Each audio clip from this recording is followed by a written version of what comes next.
In the back of the envelope best estimate I have, the first earthquake was estimated to cost somewhere between $6 and $8 billion.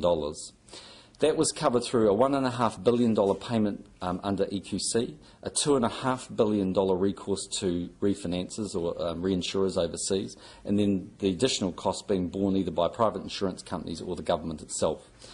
We don't know the scale yet of the second earthquake, but we do know it will be treated as a separate event. In other words, the best advice I've had, $1.5 billion from EQC, a further $2.5 billion from reinsurance overseas, and then the balance to be borne by the private insurers or ourselves. So we can afford that, but obviously that's a significant dent in the resources of both EQC and a significant impact on the reinsurers to the tune of $5 billion.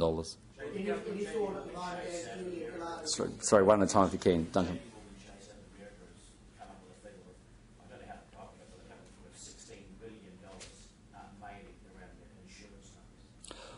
Well, I can't rule those numbers out. No one's in a position to actually assess that. I mean, you'll remember when the first earthquake took place, there were initial numbers that were at $2 billion, then it went to $4 billion. The advice we had from Treasury is maybe $6 to $8 billion.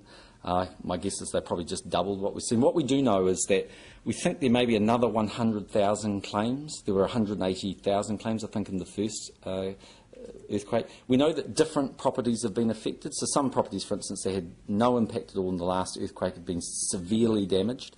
But it's the central CBD district where a significant number of buildings will be destroyed and will have to be rebuilt. This is quite different from the first earthquake, and that feel that you got when you were on the ground there yesterday. It's quite clear that there will be a major rebuild, and the centre of Christchurch will have a very different feel to it in years to come. Any discussion as to the Gillard State of Australia or some sort of extra tax on New Zealanders outside Christchurch to help pay for it? We haven't had those discussions. I mean, our hope would be not to have to do that, and that the one thing that helps us in New Zealand is because we have EQC, in a way we pay in through that levy process, and Australia hasn't had that.